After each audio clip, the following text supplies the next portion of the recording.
Let's head back to Mr. Miyagi's dojo one last time and let's rank this franchise. Let's get into it.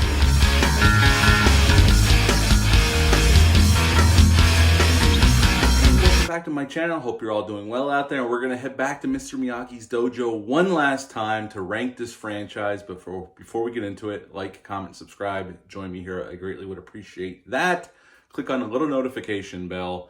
That way, every time I upload a video, you'll get notified and you can see what in the hell I got going on over here. But today we're going to talk Karate Kid one last time by ranking this movie franchise. We're not including Cobra Kai, the series. I love this series. I've already made that known in some of my reviews. We're just going to go over the movie franchise.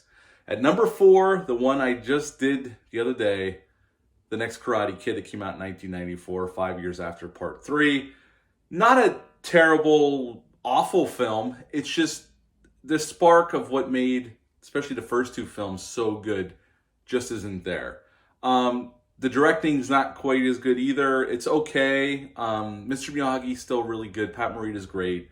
Hilary Swank's good. I just miss Daniel and Mr. Miyagi's chemistry, and they are the core of what made, especially the first two films, so awesome. Nothing against this film. It's okay at best. The franchise was out of gas at this point, and the studio was just trying to see if they can kind of soft reboot it with a new character and keep Mr. Miyagi around. But by this point, it was already out of gas, the franchise, because Karate Kid 3 made some money, but it wasn't as big as the first two films. So yeah, at number 4, the next Karate Kid. At number 3, the Karate Kid Part 3. Now, this film, again, isn't awful either.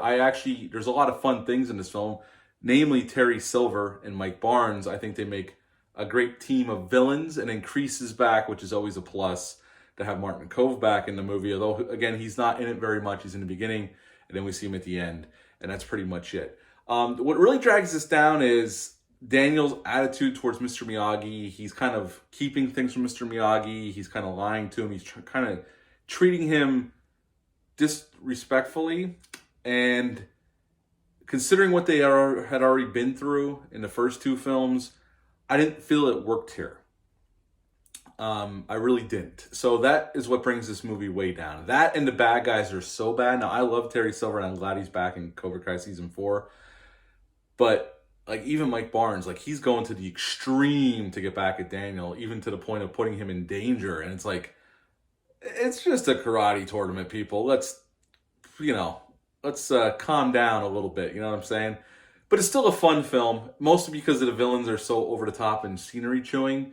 And we get our final fight at the All Valley Tournament, and it's a pretty good fight. So yeah, at number 3, The Karate Kid Part 3. At number 2, The Karate Kid Part 2 that came out 2 years after the original film. Actually, this is a really strong, really great sequel to the original film. I hadn't seen this film in a while until I reviewed it last week, and it holds up extremely well. It's a very well done sequel that goes in a completely different direction than the first film.